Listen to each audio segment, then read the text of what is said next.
Welcome to another exciting episode of the Way Up Podcast with your host, Geoff Knoll. I'm thrilled to have a very special guest joining me today, none other than the incredible woman who has been my partner in crime for the past decade, my rock and my biggest cheerleader, my amazing wife, Megan. Have you ever wondered what it takes to achieve success in life? Today's episode is going to provide you with a unique perspective. You see, behind every great person is an incredible support system, and I'm fortunate enough to have mine right here beside me. In this episode, we'll dive deep into the secrets of our successful partnership and explore how my wife's unwavering support has helped me to reach new heights. The Way Up Podcast is sponsored by me. I'm a real estate broker in the state of Missouri, and I believe that this message is worth my investment. If you're ready to discover the power of an unbreakable bond, the joys of working as a team, and incredible heights we can achieve when we have the right person by our side, then you won't want to miss this episode. Get ready to be inspired, motivated, and entertained as we embark on this captivating conversation with my beautiful wife. Hang with us till the end. I know you won't be disappointed. So this is a very special episode. I am here with my wife. This is the reason why I'm able to accomplish as much as I am. I wanted to have her on so she could just share what has positioned her to be successful and how she is able to be so supportive and how our relationship works. So introduce yourself. Hi, I'm Megan. I'm Geoff's wife. Kind of am a jack of all traits when it comes to being at home, relationship, work. Everything. Everything. Everything that you do, you excel at. I try. What is something that most people that know you may not know about you? I would say that growing up, I had an IED. I, had a learning disability, struggled in school a lot, like most kids. I learned at a slower pace in a smaller group environment is where I excelled at. Going into high school, there was that stigma that if you had any sort of learning disability that, wasn't normal, which being an adult now, being able to see the outside view, it's normal. Everybody learns at different paces. Everybody needs to find their own way of how they learn best. And so getting extra help is not a bad thing. It's actually, something that I benefited from being in smaller groups. When I decided that I wanted to take college courses in high school, you couldn't do that with the IEP. So I decided that I was going to work hard and get my IEP removed so I could take the college courses, and my junior and senior year I was able to do that. It really didn't change anything school-wise. I still had the help that I needed, but it definitely gave me a motivation factor of need to work a little bit harder than most people just to be at the same level they are. And I think that helped with later in life learning how to work hard to get what you want, no matter what the challenges are. You just gotta face it and know your challenges, know your limitations, and just gotta shoot for the stars. And if it works, it works. If it doesn't, at least you tried. So what was your motivation to do the college courses in high school? What made you want to work harder to do that? In high school, I wanted to be an architect.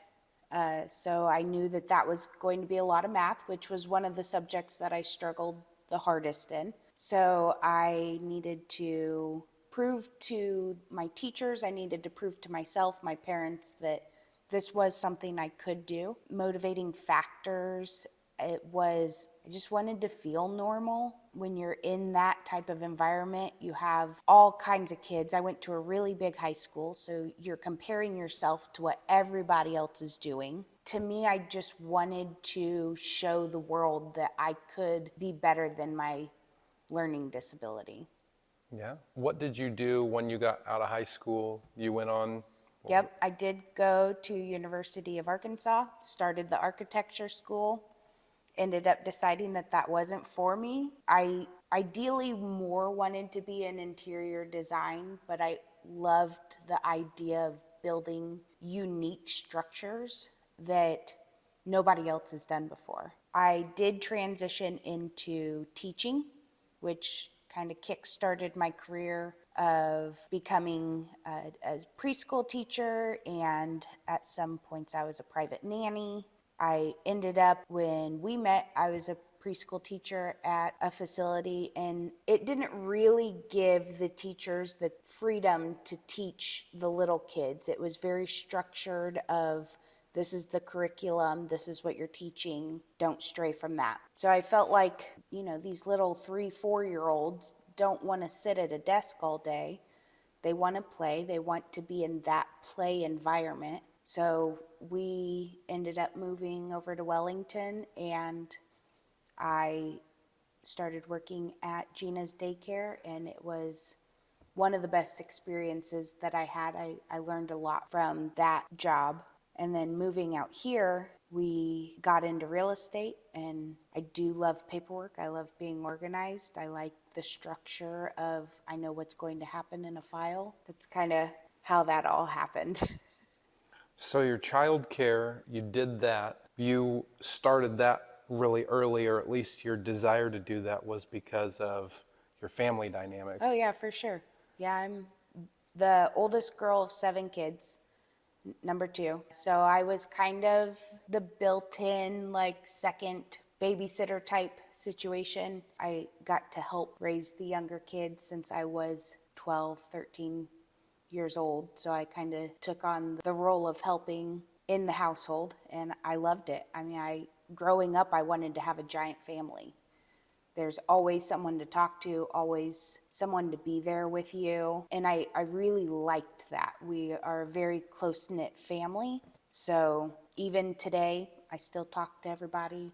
We're very close. We get together all the time. And I really liked that dynamic of a family. Now, being a parent, one and done. That's, I'm good with that. I like being the fun aunt. I like getting to be the cool aunt. I like being a mom too. That's definitely one of my biggest prides in life, is that I get to be Huck's mom. But I like the big family dynamic.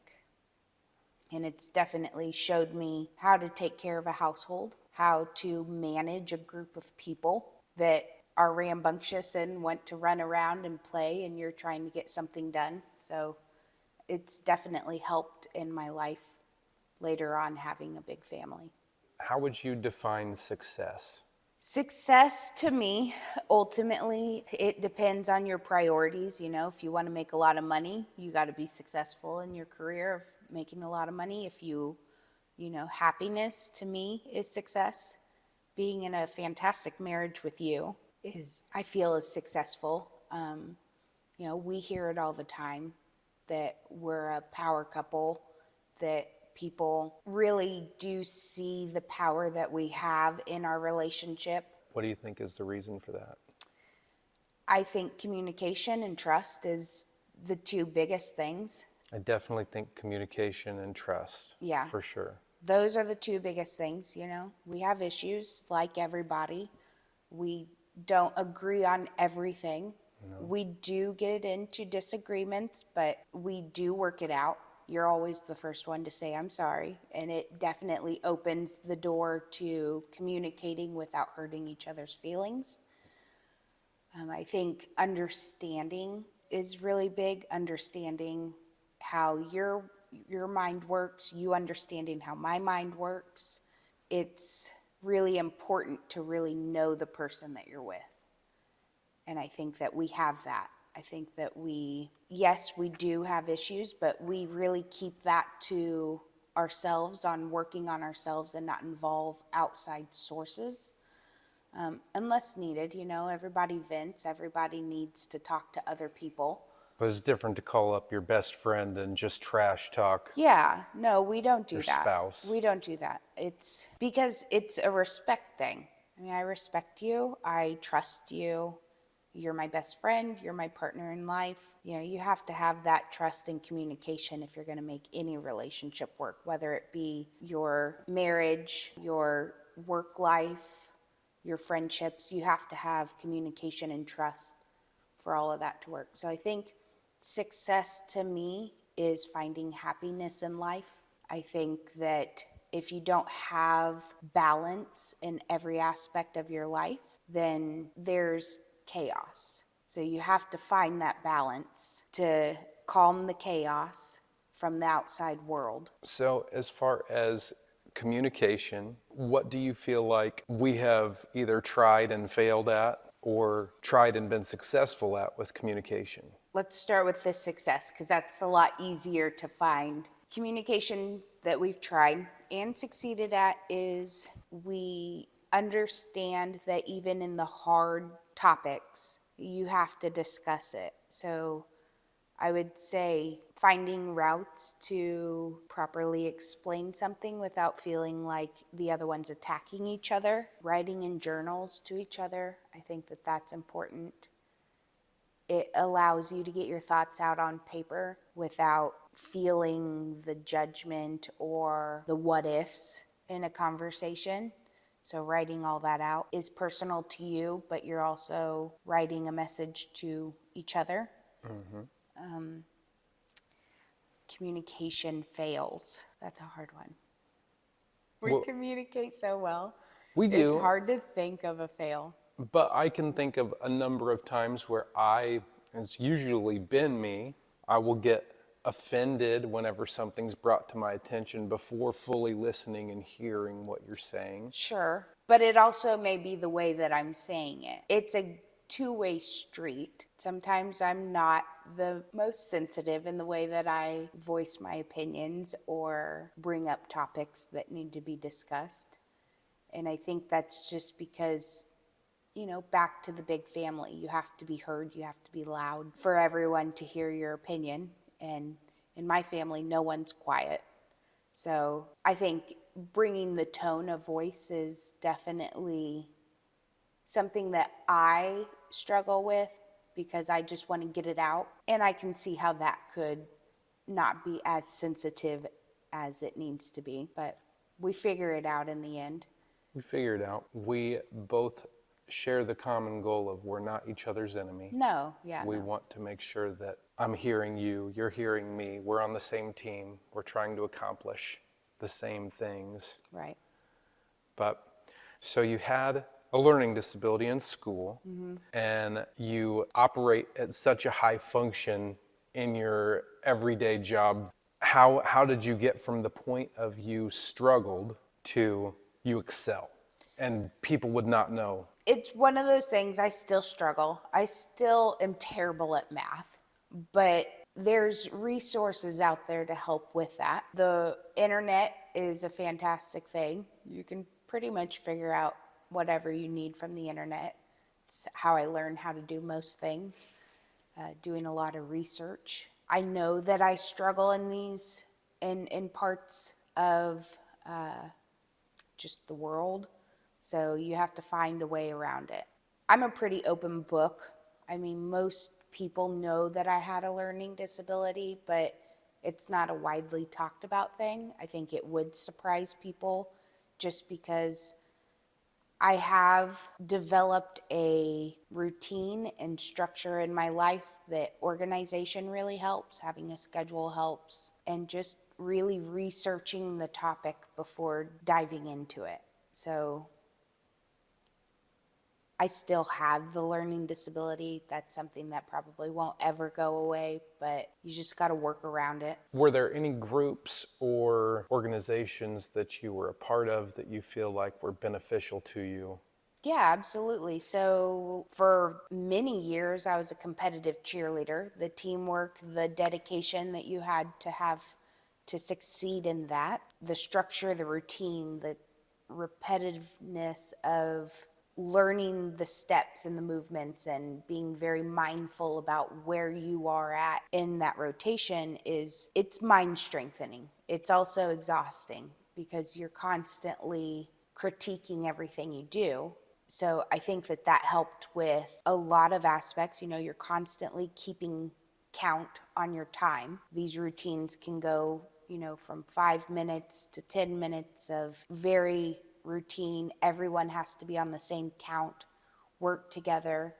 make sure no one gets hurt, and make it look good and clean. So I think that that has helped with later in life of making sure that everything is done right and then just repeating that process. I was also involved in an organization called Job's Daughters, which is a youth girls group that was really good for leadership, public speaking. These girls run these meetings, they organize fundraisers for the community, they have social events that they put on. They, of course, have adults that are monitoring and supervising and helping along the way. But this organization is really made up of girls who come together to help each other grow and be better in the community. The girls vote each other into positions of leadership. And when you get to the head position, which is called Honored Queen, you are running the meetings. You have veto power over some aspects. You are speaking in front of groups of 10 or more. There's events that you're speaking in front of hundreds of people. It really throws you into the real world of being a leader, public speaking, running organizations, but they made it where you weren't aware of that's what they were teaching you. You were just doing these things because that's what you were taught to do. And so I think from that organization alone, being able to take control of a room is really difficult for a lot of people. And it's intimidating. People are looking at you. You may mess up. You want to make sure that you are in control and that you know what you're talking about. So that organization, it teaches you confidence. Be confident in who you are. You're confident in what you know. Get up there and do it. So it really brings out the extrovert in people because it forces you into just doing it. If you want to be successful in that organization, you have to do it. And if you don't, well, then you stay in no position in a Bethel is not as important as the next position up. But it would hold you back from getting to the point of being the leader. Each Bethel has their own group of girls, and then there's a state Bethel, then there's a international Bethel, there's a grand Bethel. So you can go higher and higher in each Bethel and have more of an audience to show your leadership skills. I just aged out of the organization before I got up to that point. And, life happens. I went to college, fell out of that organization. But it is a fantastic organization to have leadership skills, communication, a strong bond between the girls, and have a community support. So what is next for you? What do you have your eyes set on? Next for me, well, I am growing my transaction coordinating. I am working with 5 agents right now, which has a lot going on. I'm on about 30 files, give or take, and they're all in different points of the transaction. So I have to stay very organized in that. I think growing that is a focus for me. We're doing K-12 public school with Huck next year. So trying to get the house organized and ready to take on a new challenge of school with him and do my research on that, figure out how I can be the best help to him in that school setting. I would like to continue growing our investments, whether it be in financial investments wise or real estate investments. I would like to continue growing that as well. What advice would you have for somebody who is newly getting married that is just at the beginning of their real journey for marriage? I would say you have time. Take it slow. Really get to know each other, especially in those first couple of years. It's fresh.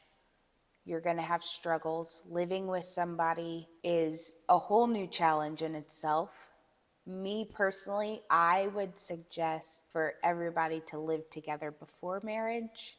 I know that that is going against what people are taught growing up of wait till marriage, don't live with each other. But I really do think that the 2 years that we spent together before we got married, it just validated that you were my person.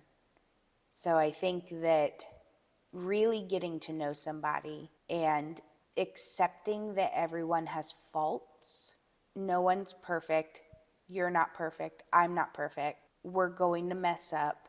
Forgiveness is okay. And just to talk to each other. Yeah. You have to be open. You have to communicate, especially the uncomfortable things. Yeah, I mean, you guys are getting married for a reason. Yeah. You are in love with this person. They're your best friend. It really is a partnership. If you're going to do anything in life, if you are starting a business or starting a family, you have a partner and you have to trust that partner. There can't be secrets between the two of you. You just have to talk it out.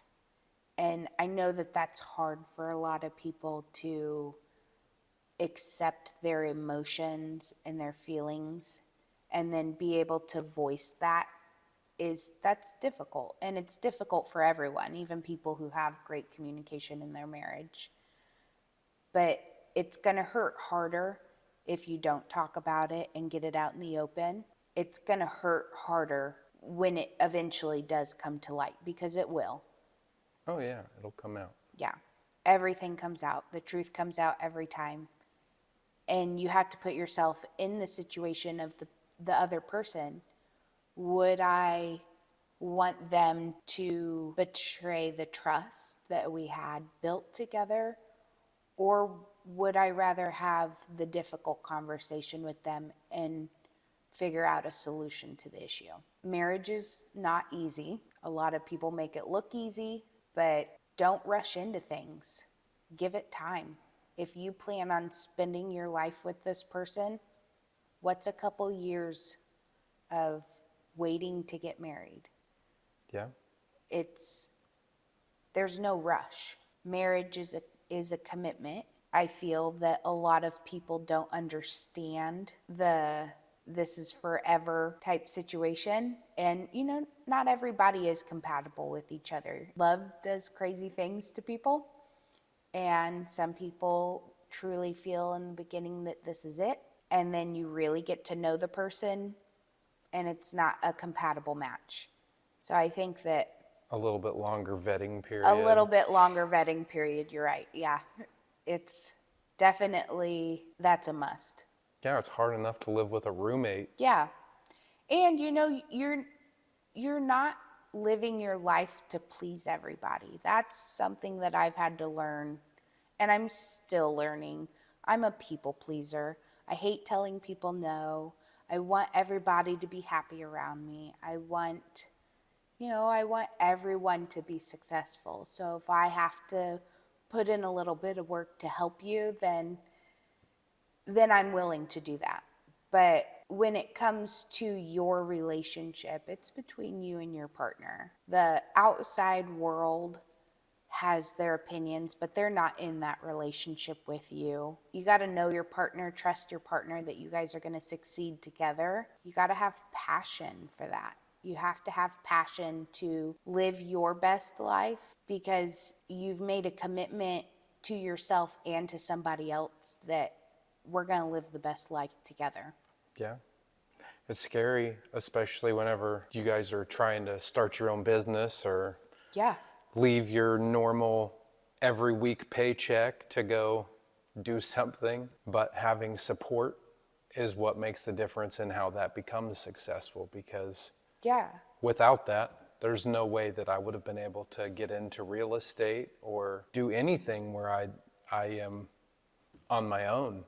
So I felt like I've had support the whole time. And even when that was you going to pick up a job that you didn't really want to do, just to make sure that we could pay bills while I'm learning what I'm doing. And same for you. You have had ideas for businesses, and I always want to support, to encourage you to do the things that you want to do and you desire. I think that is a big strength in our marriage, that if people are paying attention, they could learn from that. Yeah, definitely. I think that, you look at any successful person, and success comes from risks. You're not going to win at everything, but we have a strong enough trust that if quitting your job and going to real estate school was what you felt you could succeed at and be good at and help people, who am I to stand in your way of doing that? I would support all of your wild dreams, because together we've been successful at it. Yeah. Yes, I've had ideas of running t-shirt businesses and all this creative business ideas. Right now I want to rip out my yard and make a maximalist yard, and you're fully supportive of it, even though it is a lot of work. It's a crazy idea, but together we bounce ideas off of each other and we make it happen. And so far in life, we've been pretty good at making it work. Yeah. Well, the businesses, getting into real estate, I figured we were struggling. We weren't financially in a good spot. Yeah, we weren't happy in our jobs. What was the worst thing that happened? We're broke. Okay. Yeah, been there, done that. Yeah. We know how to be broke. I don't want to be there.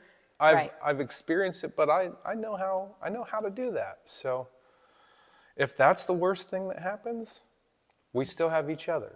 Yeah.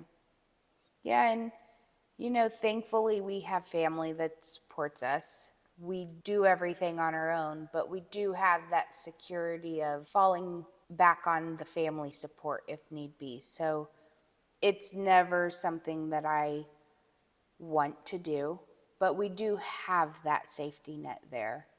And I think that allows us a little bit more opportunity to risk things.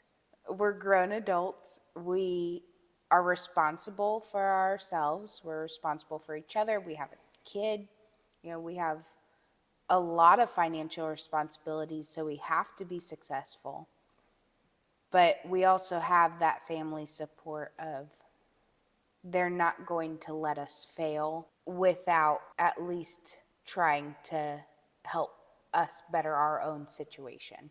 Well, do you have any final thoughts for listeners? I would say my view, and I've watched all your videos, so you've had successful people from all different backgrounds. I would say that my success comes from happiness. My success comes from feeling like I have a fulfilled life. The balance between work and family, not getting burnt out over the same things over and over again. I think that's what success is, to find someone that you can go through life together with and face the challenges head on, do better and be better. Well, thank you for being my rock. Yeah. Thanks for coming on the show. For sure. I love you. I love you.